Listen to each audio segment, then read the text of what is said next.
Hi friends, అందరికీ నమస్కారం. అంజలి కథలకి స్వాగతం. ఈరోజు చందమామ కథ పేరు మరుగుజ్జు పెళ్ళి. ఈ కథను రచించిన వారు జె ఉదయ నాగ శిరీష గారు. పూర్వము పొట్టిలంక అనే గ్రామంలో చుక్కడనే మరుగుజ్జు ఉండేవాడు. వాడు అతి పొట్టిగా వికారంగా కనిపించేవాడు. అయినా వాడెలాంటి అడవి ఏనుగునైనా సరే మచ్చిక చేసి మహారాజుగారి గజశాలకు ఏనుగుల్ని అమ్మే వ్యాపారులకు సహాయం చేసేవాడు. దేశాన్నేలే మహారాజు ఒక్కసారి స్వయంగా వాడి నేర్పు చూసి చాలా సంతోషించి, ఒక మారుమూల కుగ్రామమైన పొట్టిలంకలో పుట్టిన నువ్వు నా దేశ పౌరుడివైనందుకు గర్విస్తున్నాను. శాపగ్రస్తుడైన నలమహారాజులాగా నువ్వు కారణజన్ముడివై ఉండాలి. నువ్వు అన్ని విధాలా నా ఆస్థానంలో ఉండవలసిన వాడివి. నా గజశాలను పర్యవేక్షించే ప్రధానాధికారిగా నిన్ను నియమిస్తున్నాను అన్నాడు. అంతే, మరుగుజ్జు చుక్కడు మహారాజుగారి గజశాల ప్రధానాధికారి అయిపోయినాడు. ఇప్పుడు చుక్కడికి ఏ లోటు లేదు. భయభక్తులతో మెలిగే ఉద్యోగులు వాడి చేతి క్రింద చాలామంది ఉన్నారు. అయినా వాడు తన ఆకారం గురించి న్యూనత పడటం మానలేదు. మహారాజు వాడెప్పుడూ మందకుడిగాను నిరుత్సాహంగానూ ఉండటం గమనించి, నీకు కొలువులో మంచి ఉద్యోగం ఉంది. ఏనుగులను మచ్చిక చేయటంలో నీకున్న నేర్పును చూసి ప్రజలందరూ అబ్బురపడిపోతున్నారు. అయినా నీవు చలాకీగా సంతోషంగా ఉండటం లేదంటే బహుశా నీకొక తోడు అవసరమని నేను భావిస్తున్నాను. త్వరగా పెళ్లి చేసుకో అని చెప్పాడు. చుక్కడు బలవంతాన నవ్వు తెచ్చుకొని, మహారాజా, తమ ఔదార్యం వలన నా నేర్పుకు తగ్గ ఉద్యోగము సంపాదించుకోగలిగినాను అని క్షణమాగి, క్షమించాలి మహారాజా, పెళ్లి చేసుకోమనటంలో తమరు నన్ను హేళన చేస్తున్నారు అనే సాహసం నాకు లేదు అన్నాడు. చుక్కడి మాటలకి రాజు నొచ్చుకొని, నేనన్న దాంట్లో అవహేళన ఏమీ లేదు. ప్రతి జీవికి తనకంటూ ఒక తోడు అవసరం. నీకు ఒక చక్కటి కన్యతో పెళ్లి చేయిస్తాను అన్నాడు. మరుగుజ్జు చుక్కడు రాజుకు నమస్కారం చేసి మౌనంగా ఊరుకున్నాడు. ఇప్పుడు చుక్కడి పెళ్లి గురించి మహారాజు ఆలోచనలో పడ్డాడు. నిజానికి వాడి ఆకారం చూసి పెళ్లి చేసుకునే అమ్మాయికి గొప్ప త్యాగబుద్ధి ఉండాలి. రాజు బాగా యోచించి చివరికి ఒక చాటింపు వేయించాడు. చుక్కడిని పెళ్లి చేసుకునేందుకు ఒప్పుకునే అమ్మాయి తండ్రికి రాజు అతడు కోరుకున్న చోట సుక్షేత్రమైన మాగాణి, భవంతి, భత్యము ఇస్తాడు. చాటింపు విని పెళ్లి కావలసిన ఆడపిల్లల తల్లిదండ్రులు చాలామంది చుక్కడు అల్లుడవటం వలన పట్టబోయే మహాయోగానికి ఆశపడి ఆత్మవంచన చేసుకోబోయారు. కానీ కూతుళ్ళు ఒప్పుకోనందున కొందరు, సాటి బంధువుల ఈసడింపుల వలన కొందరు ఆ ప్రయత్నం మానుకున్నారు. చిట్ట చివరికి రాజుగారి పరిశీలనకు 3 అమ్మాయిలు వచ్చారు. అందులో 2 సాధారణమైన అందగత్తెలు, 3వది చుక్కడిలాగే మరుగుజ్జు. రాజు 3 విడివిడిగా పిలిచి, రాజునన్న జంకు గొంకు లేకుండా నిర్భయంగా మీ అభిప్రాయాలు చెప్పండి అన్నాడు. ఇందుకు మొదటి అమ్మాయి, మహారాజా, నన్ను నా సవతి తల్లి రాచి రంపాన పెడుతున్నది. మా నాన్న ఆమె పట్ల దాసానుదాసుడుగా ప్రవర్తిస్తున్నాడు. ఆమె నన్ను ఒక ముసలివాడికిచ్చి పెళ్లి చేయాలని ప్రయత్నిస్తున్నది. ఇలాంటి సమయంలో మీ చాటింపు ఆమెకు వరంలా తోచింది. ఏమైనా నేను రాజాజ్ఞ పాటించడానికి సిద్ధంగా ఉన్నాను అన్నది. ఒకవేళ నేను నీకు చక్కటి వరిని చూస్తే ఈ మరుగుజ్జును వదిలేస్తావా అని అడిగాడు రాజు. నేను రాజాజ్ఞ పాటించడానికి సిద్ధంగా ఉన్నాను అన్నది ఆ అమ్మాయి విరక్తిగా. ఇక రెండో అమ్మాయి తండ్రి చాలా పేదవాడు. ఈ అమ్మాయి తర్వాత పెళ్లి కావాల్సిన ఇంకా 2 ఆడపిల్లలున్నారు. ఆ అమ్మాయి తన మరుగుజ్జుని పెళ్లాడటం వలన తన కుటుంబ సభ్యులు ఎక్కువ సుఖపడతారన్న భావాన్ని వ్యక్తం చేస్తూ రాజు తన తండ్రికి ఇంకా ఎక్కువ కానుకలు ఇవ్వాలని కోరింది. రాజు మరుగుజ్జు అమ్మాయితో, నేను తలుచుకుంటే ఏమైనా చేయగలను. చుక్కడికి అందమైన అమ్మాయినిచ్చి పెళ్లి చేసినట్లే నీ కూడా స్వయంవరం ఏర్పాటు చేసి రాజ్యంలోని అందమైన యువకులందరినీ రావాల్సిందిగా శాసించి వాళ్లల్లో నువ్వు కోరిన యువకుడితో రంగరంగ వైభోగంగా పెళ్లి జరిపిస్తాను. నువ్వు చుక్కడిలాంటి మరుగుజ్జుని పెళ్లి చేసుకోవటము నాకు ఇష్టం లేదు. చక్కని రూపం ముందు మంచితనము, తెలివితేటలు, నేర్పరితనం లాంటివి గుడ్డిగవ్వ విలువ చేయవని నీకు తెలిసిందే కదా అన్నాడు రాజు. మరుగుజ్జమ్మాయి వంగి తన పొట్టి చేతులతో రాజుకు నమస్కారం చేసి, రాజా, రాజాజ్ఞతో నాకు నవమన్మధుడు లాంటి యువకుడితో పెళ్లి జరిపించగలరు. కానీ మనసుల్ని కలపలేరు. నేను చుక్కయ్య హోదాకు తగిన భార్యను కాకపోయినా ఆయన మనసెరిగి ప్రవర్తించగలదాన్ని అన్నది. రాజు మరుగుజ్జమ్మాయి మాటలకు చాలా సంతోషించాడు. ఆయన మర్నాడు చుక్కడిని పిలిచి, నీ హోదా చాటున నీ మరుగుజ్జుతనాన్ని మరిచిపోదామని ప్రయత్నించే అమ్మాయి కన్నా నీ మనసెరిగి ప్రవర్తించే మరుగుజ్జు అమ్మాయితోనే నీతో పెళ్లికి ఎంపిక చేద్దామనుకుంటున్నాను. కాదంటే మిగిలిన 2 అమ్మాయిలలో ఒక అమ్మాయిని నువ్వు కోరుకోవచ్చు అన్నాడు. మరుగుజ్జు చుక్కడు తటపటాయించకుండా మరుగుజ్జు అమ్మాయినే కోరుకున్నాడు. రాజు వాళ్ళిద్దరికీ పెళ్లి జరిపించాడు. తర్వాత ఆయన దుర్భర పరిస్థితుల కారణంగా మరుగుజ్జును చేసుకునేందుకు వచ్చిన 2 అమ్మాయిలకు తగిన వరులను చూసి ఘనంగా పెళ్లిళ్లు చేశాడు. మరొక కథ పేరు పుణ్యాత్ముడు. ఈ కథను రచించిన వారు వసుంధర గారు. శివయ్య అనే అతడికి ఉన్నట్లుండి డబ్బు అవసరమైంది. ఎరిగిన వాళ్ళని ఎవరినడిగినా లేదన్నారు. చివరకు తన బంధువైన కేశవుల్ని అడిగాడు. ఆయన మహాపిసినారి అని పేరు. కేశవులు శివయ్యతో, చూస్తూ చూస్తూ నీ వంటి వారికి అప్పెవరిస్తారు? ఇచ్చిన డబ్బు తిరిగి ఎలా వస్తుంది? నా మాట విని శ్రీపురం వెళ్ళు. అక్కడ గుణాఢ్యుడు అనే ఒక పుణ్యాత్ముడున్నాడు. ఆయన ఎలాంటి వారికైనా కనికరించి అప్పులిస్తాడు. ఆ డబ్బుతో నీ దశ కూడా తిరిగిపోయి బాగుపడవచ్చు అన్నాడు. శివయ్య శ్రీపురం వెళ్ళి గుణాఢ్యుణ్ణి కలుసుకున్నాడు. ఆయన అతడి వివరాలన్నీ విని మరికొన్ని ప్రశ్నలు వేసి, అవసరాలకంటూ అప్పులు చేయటం అలవాటైతే నువ్వు ఇలాగే ఎదుగు బొదుగు లేకుండా ఉండిపోతావు. నీలో వ్యాపారానికి పనికి వచ్చే తెలివి ఉందని నీ సమాధానాల్ని బట్టి అర్థమవుతున్నది. నీకు 1000 వరహాలు ఇస్తాను. దాంతో వ్యాపారం ప్రారంభించు. ఏడాది తర్వాత మంచి లాభాలొస్తే నాకు 2000 వరహాలు తిరిగి ఇవ్వాలి. తిరిగి ఇవ్వటానికి 2 ఏళ్లు పడితే 4000 వరహాలు ఇవ్వాలి. అలా ఏటా రెట్టింపు చేస్తూ వెళ్ళాలి. అందుకు ఇష్టమేనా అన్నాడు. చూస్తూ చూస్తూ తనకు 1000 వరహాలు ఇచ్చేవాళ్ళెవరు?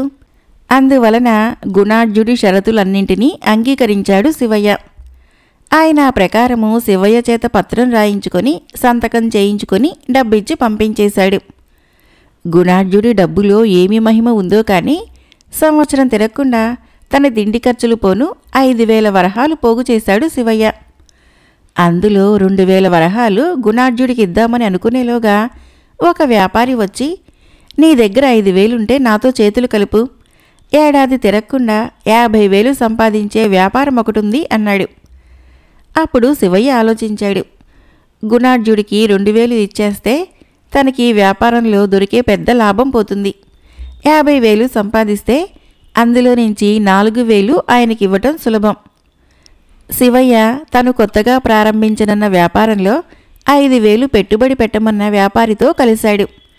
ఈ వ్యాపారంలో గుణాఢ్యుడి వద్ద పెరిగే అప్పు కంటే వేగంగా శివయ్య డబ్బు పెరగసాగింది. ఇందువలన అతడు గుణాఢ్యుడి అప్పు తీర్చడానికి వాయిదా వేస్తూ వచ్చాడు. అలా 5 ఏళ్లు గడిచేసరికి శివయ్య లక్షలకు లక్షలు గడించాడు. గుణాఢ్యుడికి అతడు బాకీ 32,000 వరహాలకు పెరిగింది. ఇప్పుడు ఒక్కసారిగా అంత మొత్తం బాకీ తీర్చాలంటే శివయ్యకు మనసొప్పడం లేదు. 1000 వరహాలకి 5 ఏళ్లలో 32,000 వరహాలు ఇవ్వమని అడిగేవాడు పుణ్యాత్ముడెలా అవుతాడు? నిజానికి సాయం పేరు చెప్పి పేదవాళ్లను దోపిడీ చేసే బందిపోటు గుణాఢ్యుడు అనుకొని ఊరుకున్నాడు శివయ్య. గుణాఢ్యుడి కూతురికి పెళ్లి కుదిరింది. నగలు కొనటానికి ఆయన శివయ్య దుకాణానికే వచ్చాడు. 4,000 వరహాలకి ఒక నగను ఎంపిక చేసి ఆయన డబ్బివ్వబోగా వెంట తెచ్చిన డబ్బులు 1000 వరహాలు తక్కువయ్యాయి.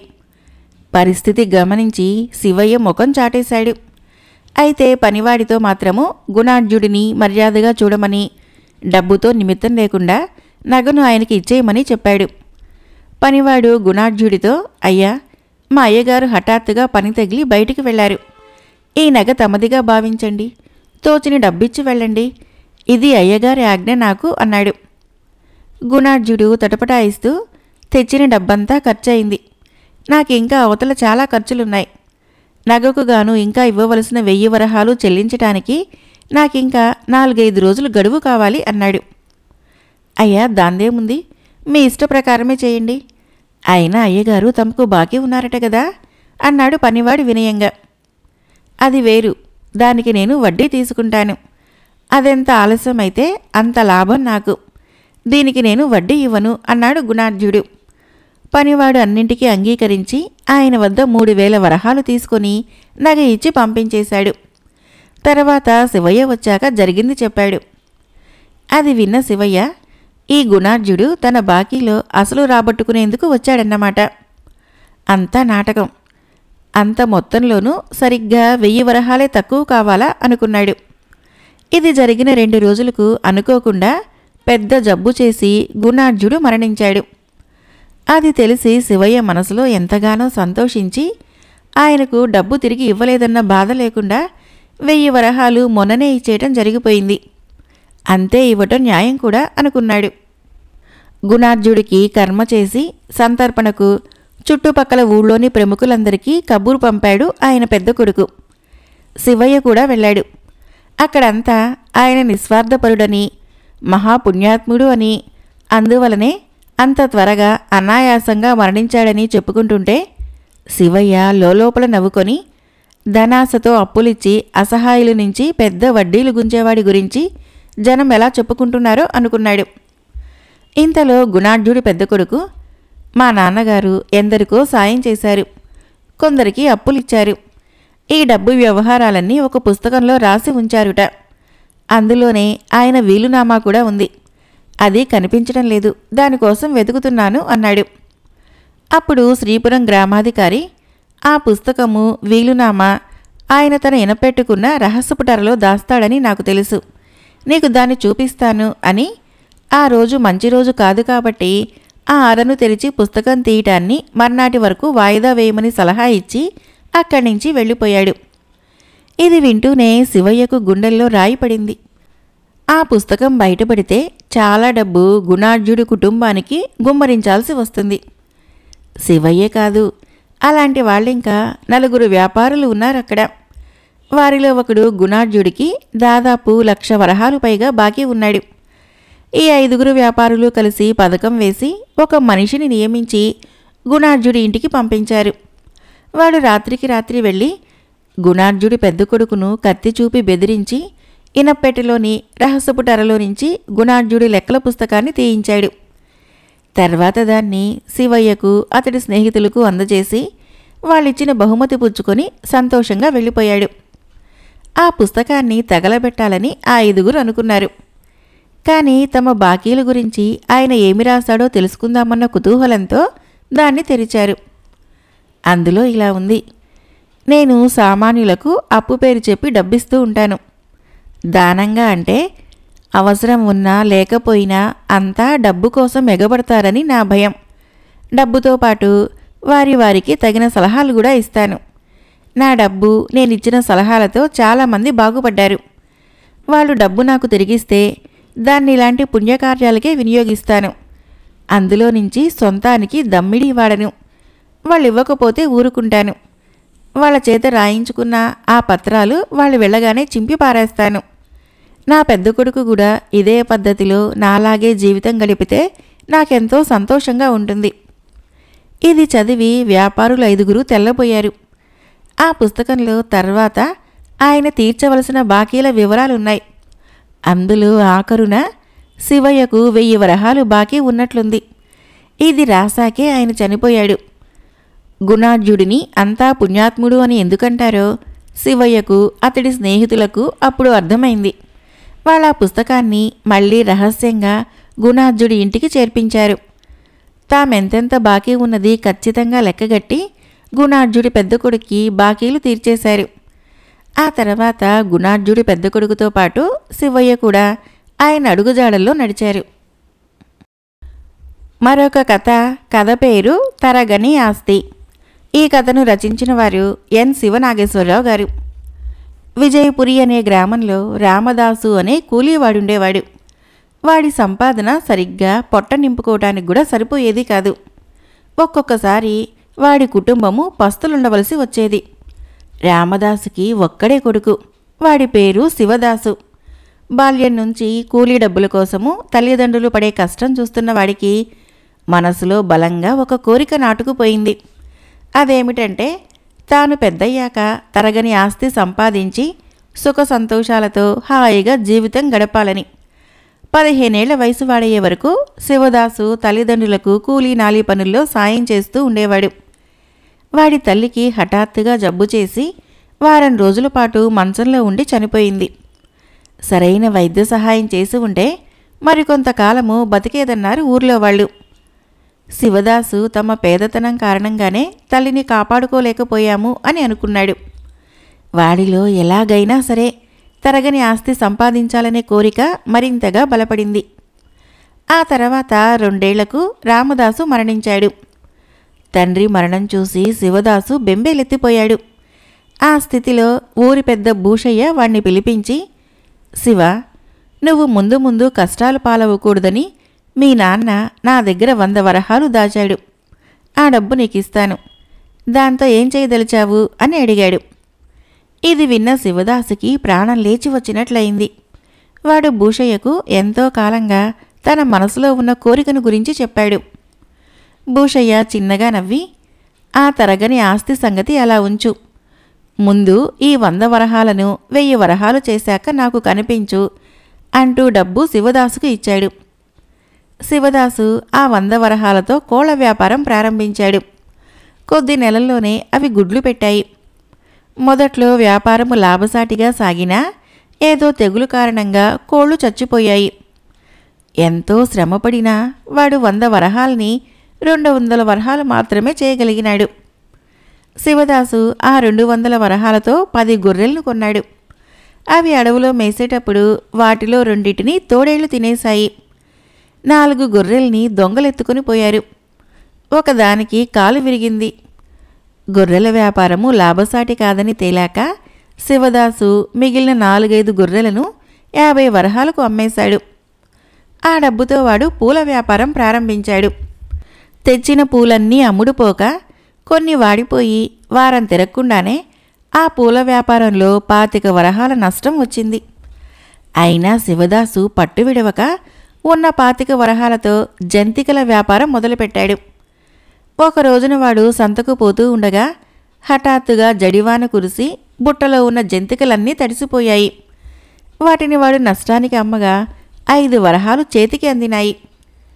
వ్యాపారం చేసి తరగని ఆస్తి సంపాదించాలనుకుంటే ఉన్న డబ్బే పోయినందుకు శివదాసు ఖిన్నుడై ఇంటిదారి పట్టాడు.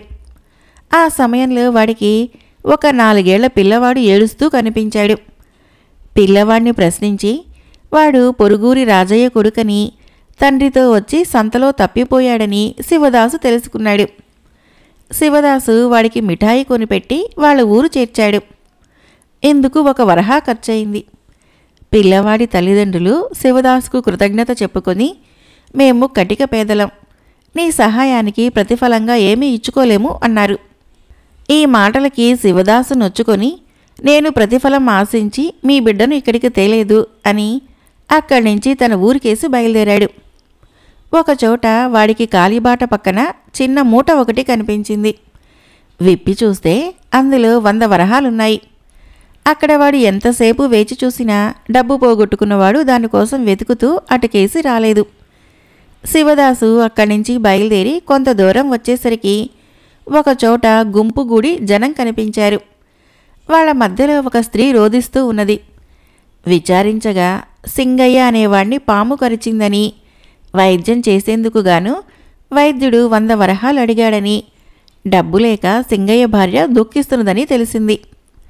వెంటనే శివదాసు తనకు దొరికిన 100 వరహాల మూటని సింగయ్య భార్యకిస్తూ, అమ్మా, ఇక దుఃఖం వద్దు, ఇందులో 100 వరహాలున్నాయి, తక్షణం వెళ్ళి నీ భర్తకు చికిత్స చేయించు అంటూ జనంలో నుంచి బయటికి వచ్చేశాడు. అక్కడి నుంచి వాడు ఇంటి మార్గం పట్టి మార్గ మధ్యంలో ఉన్న చిట్టడవి గుండా నడుస్తూ ఉండగా చింతామణి అనే బాటసారి కలిశాడు. ఇద్దరూ కబుర్లు చెప్పుకుంటూ నడుస్తూ ఉండగా 4 దొంగలు వాళ్ళని ఆటకాయించారు. చింతామణి దగ్గర కొంత బంగారం ఉన్నది. దొంగలు ముందుగా శివదాసు దుస్తుల్లో వెతికి వాడి దగ్గర డబ్బేమీ లేకపోవడంతో చింతామణి కేసి తిరిగారు. ఈ లోపల చింతామణి అతి లాఘవంగా తన దగ్గర ఉన్న బంగారాన్ని శివదాసు చేతి సంచిలో వేసేశాడు. దానితో దొంగలకి చింతామణి దగ్గర కూడా డబ్బు దొరకలేదు. వాళ్ళ ఇద్దరిని తిట్టి వెళ్ళిపోయారు. వాళ్ళటు వెళ్ళగానే చింతామణి శివదాసు చేతి సంచిలో నుంచి బంగారం మూటని బయటికి తీసి, నీ వల్లే నా బంగారం దక్కింది అని శివదాసు వద్దంటున్నా వినకుండా వాడికి కొంత బంగారం ఇచ్చి తన దాన్ని తాను వెళ్ళిపోయాడు. శివదాసు మరికొంత దూరం నడిచాక దారి పక్కన ఉన్న ఒక చెట్టు కొమ్మకు ఊరిపోసుకునే ప్రయత్నంలో ఉన్న ఒక మనిషి కనిపించాడు. అతన్ని చూస్తూనే శివదాసుకు జాలితో పాటు కోపం కూడా కలిగింది. వాడు ఆ మనిషిని సమీపించి, ఏం జరిగింది? చీచి, ఈ చేసే చచ్చు పనేదో సొంత ఇంట్లోనూ చేయలేకపోయావా? పనిగట్టుకుని ఇంత దూరం ఎందుకు వచ్చావు అన్నాడు చాలా కోపంగా. వాడి పేరు దామోదరం. తీరా ముహూర్త సమయంలో మగపెళ్లి వారికి ఇస్తానన్న కట్నం ఇచ్చుకోలేక వాళ్ళ చేత నానా తిట్లు తిని అవమానంతో అడవి చేరి ఉరిపోసుకో చూస్తున్నాడు. ఇవ్వలేని కట్నం ఇస్తానంటము నీ బుద్ధి తక్కువతనం. ఇదిగో ఈ బంగారం తీసుకుని పోయి కూతురి పెళ్లి సక్రమంగా జరిగేలా చూసుకో అంటూ శివదాసు దామోదరానికి తన దగ్గర ఉన్న బంగారమంతా తీసి ఇచ్చేశాడు. దామోదరము కృతజ్ఞతాభావంతో కళ్ళనీళ్ల పర్యంతమైపోయి, బాబు, చూడబోతే నువ్వు చాలా చిన్నవాడివి. ముక్కు మొహం ఎరగని నాకు ఇంత గొప్ప సాయం చేశావు. దేవుడు నీకు తరగని ఆస్తి ఇవ్వాలని దీవిస్తున్నాను. నువ్వు కాదనకుండా నాతో వచ్చి నా కూతురుని దీవించాలి అని కోరాడు. శివదాసు అతని వెంట వెళ్ళాడు. పెళ్లి సమయంలో ఒక పెద్ద మనిషి శివదాసును సమీపించి, నువ్వు రామదాసు కొడుకువు కదా? నా పేరు నాగులయ్య. ఇప్పటికి 4 ఏళ్ల క్రిందట అడవిలో దొంగలు కొట్టిన దెబ్బలకి చావు బతుకుల్లో ఉన్న నన్ను మీ నాన్న భుజానకెత్తుకొని ఇంటికి మోసుకొని పోయి నా ప్రాణం కాపాడాడు. ఇప్పుడు ఆయన ఎలా ఉన్నాడు అని అడిగాడు. శివదాసు తన తండ్రి చనిపోయాడని చెప్పాడు. ఇది విని నాగులయ్య చాలా విచారపడి శివదాసును తన ఇంటికి తీసుకొని పోయి కొత్త బట్టలు పెట్టి, అప్పట్లో మీ నాన్నకు సహాయం చేసేందుకు చేతిలో డబ్బు లేకపోయింది, కాదనకు అంటూ 1000 వరహాలు శివదాసు చేతిలో పెట్టాడు. వాడు ఆ డబ్బుతో గ్రామం చేరి భూస్వామి భూషయ్యను కలుసుకొని 1000 వరహాలు ఆయనకు చూపించి, 100 వరహాలు 1000 వరహాలు చేశాను. తరగని ఆస్తి సంపాదించగల సత్తా నాకున్నదని ఒప్పుకుంటారా అని అడిగాడు. భూషయ్య తలాడించి, ఇంతకు ఈ డబ్బు ఎలా సంపాదించింది చెప్పనేలేదు అన్నాడు. అప్పుడు శివదాసు ఆయనకు జరిగిందంతా చెప్పాడు. అంతా విని భూషయ్య చిరునవ్వు నవ్వి, ఒరే శివ, ఇంత అనుభవం తర్వాత కూడా నువ్వింకా తరగని ఆస్తి అంటే ఏమిటో, దాన్ని ఎలా సంపాదించాలో గ్రహించలేకపోవడము ఆశ్చర్యంగా ఉంది. నువ్వు మొండితనం కొద్దీ నీ స్వశక్తిని మాత్రమే నమ్ముకొని అనుభవం లేని వ్యాపారాలు ప్రారంభించి పూర్తిగా నష్టాల పాలయ్యావు. ఇప్పుడు నీ దగ్గర ఉన్న 1000 వరహాలు కేవలము నీ మంచితనము దయాగుణాల కారణంగా సంపాదించిన డబ్బు. ఇందులో నీ సత్తా గాని వ్యాపార దక్షత గాని ఏమైనా ఉన్నదా? ఆలోచించి చూడు అన్నాడు. భూషయ్య మాటలతో శివదాసుకు కలల లోకం నుంచి వాస్తవ లోకంలో అడుగుపెట్టినట్లయింది. వాడు చప్పున భూషయ్య పాదాలను తాకి, అయ్యా, మీరు నా కళ్ళు తెరిపించారు. నేను తరగని ఆస్తి అనే పీడకల నుంచి బయటపడ్డాను అన్నాడు. భూషయ్య వాణ్ణి చేయెత్తి దీవిస్తూ, ఒరే శివ, లోకంలో ఏ మనిషి తరగని ఆస్తి చాలినంత డబ్బు అంటూ సంపాదించలేడు. కారణం ఏంటంటే ఆ రెండింటికి ఇవి అంటూ హద్దులు ఎల్లలు లేవు అన్నాడు. అప్పుడు శివయ్య ఎంతో వినయంగా తన దగ్గర ఉన్న 1000 వరహాలని భూషయ్య ముందు పెట్టి, ఇప్పుడు నన్నేం చేయమంటారో తమరే చెప్పండి, అలానే నడుచుకుంటాను అన్నాడు. నీకు ఇష్టమైతే నా వ్యవసాయ పనుల్లో సాయపడు, మంచి జీతం ఇస్తాను, నిన్ను ఒక ఇంటివాణ్ణి చేస్తాను. డబ్బు విషయంలో ఒకటే గుర్తుంచుకో, నిష్ప్రయోజనంగా డబ్బు ఖర్చు చేయకపోవటమే తరగని ఆస్తి అన్నాడు భూషయ్య. ఆ తర్వాత శివదాసు అన్ని పనుల్లో భూషయ్యకు సాయపడుతూ మంచివాడు, సమర్థుడు, నమ్మకస్తుడు అని పేరు తెచ్చుకొని పెళ్లి చేసుకొని చాలా కాలం పాటు సుఖంగా జీవించాడు. మరొక చిన్న కథ పేరు మహానేరం.